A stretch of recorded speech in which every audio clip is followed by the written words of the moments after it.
तुम्ही मला एक मिनिट थांबा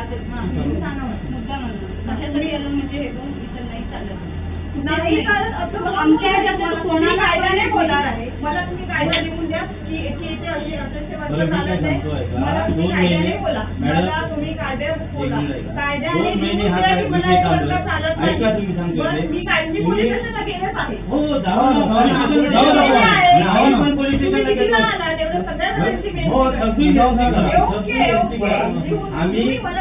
मी तुम्हाला लिहून द्यायला मी तुमचा बांधील नाहीये मी सांगतो की जिल्ह्याचे त्या नात्याने वैभवडी चालणार ना बरोबर बांधते चालणार नाही तुम्ही महाराष्ट्रात कोणी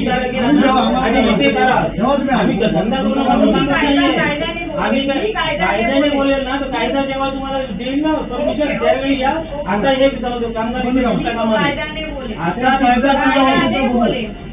जेव्हा कायदा फोन करा आणि कायदे ठरवा तुम्ही कामगार बाहेर काढायचे पहिले कामगार बाहेर काढायचे पहिले आवाज कमी करून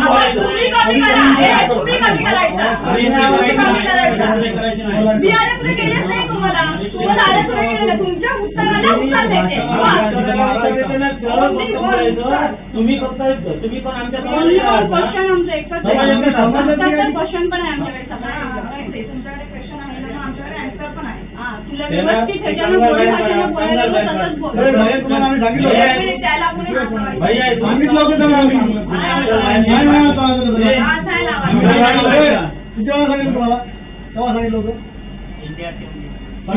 कितना टाइम बताया आपको हमने कितना बार होता दो बार क्यों काम करते हो चलो बाहर चलो 1 मिनट बाहर जाओ उधर से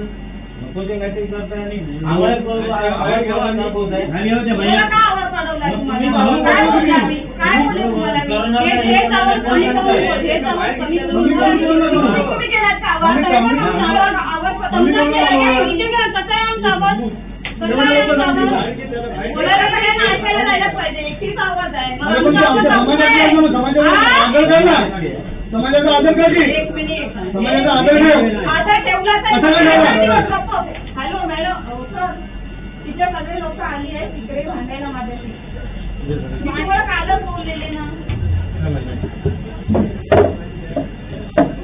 साहेबांना पण बोलवा इथे साहेबांना पहिला बोलवा कारण त्यांनीच मला सांगितलं की 4 जणांची कंप्लेंट घ्या मी तर 7-8 जणांची कंप्लेंट दिली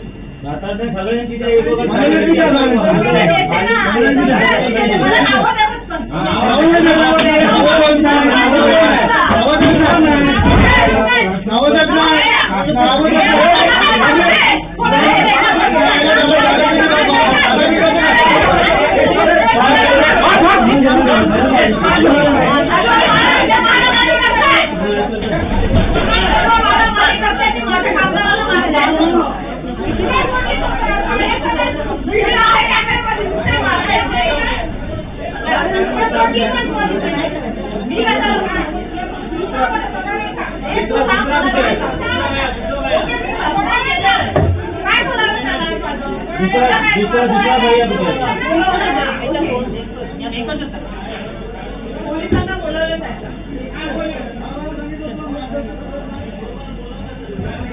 त्याला काय करायचं तुम्ही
बाहेर घ्यावा आणि मला का आवाज वाढवला तुम्हाला?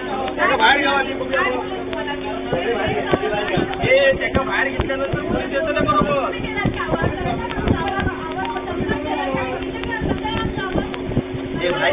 बाहेर घे त्याला बाहेर घे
मी ना सिंधुदुर्गचीच हे आहे, रहिवासी आहे. देवगड तालुक्यामध्ये मी राहते, पडेल या गावात. मी इथे वैभववाडीमध्ये AC सलून चालू केलं आहे. तर मला नाभिक संघटनेतील लोक येऊन धमक्या देत आहेत. सलग 2 महिने झाले की ते धमक्या देत आहेत मला. इथे भैया लोक ठेवायची नाहीत, हे नाही ते नाही. मला सांगतात कायदा वगैरे हातात घ्या तुम्ही, आम्ही बघू काय ते करायचं ते करू. इथे आज सकाळी येऊन त्यांनी सगळे माझ्या दुकानाची तोडाफोड केली. माझ्या कामगाराला पण मारलं त्यांनी आणि मला पण मारायचा प्रयत्न केला त्यांनी. पण त्या लोकांनी हे केलं, अडवलं. आणि राजकारण्यांचे पुढाकारांची नावं घेऊन आम्हाला धमक्या देत आहेत. तुम्ही हे घेऊन या, ते घेऊन या, मला बोलतायत ते लोक. आणि मी तक्रार करायला गेली तर PSI तक्रार घेत नाहीत माझी पोलीस स्टेशनमध्ये. आता काय करायचं मी? UPतली लोक आणायची नाही, ते भैया लोक आणायची नाहीत की सलूनमध्ये काम करण्यासाठी. लेडी तुम्ही करा असं बोलतायत मला, तुम्ही करा ते काम असं बोलतायत ते. 2 महिने चालू आहे. जेव्हापासून सलून ओपन केले तेव्हापासून हा प्रकार सुरू आहे. त्याकडे हे करायला त्यांनी फक्त बोलले की 4च माणसांची नावं द्या, मग आम्ही बघतो, त्यांना सांगतो आणि बोलतो असं बोलले ते. पण त्यांनी काही कारवाई केली नाही त्यांच्यावर. आणि आज पण ते लोक सगळे घेऊन आलेले. तेव्हा पण आता मी त्यांच्याकडे 2 तास तिथे थांबले असताना तरी पण त्यांनी माझ्या हे कंप्लेंट घेतली नाही. उलट मलाच सांगतायत, समजावतायत असं करा तसं करा. कारण 25 लोक होते आणि 5-6 बायका होते. खूप लोक आलेली. की आता मला न्याय मिळायला पाहिजे, नाहीतर मी कायद्यामध्ये जाणार, कायदा हातात घेणार.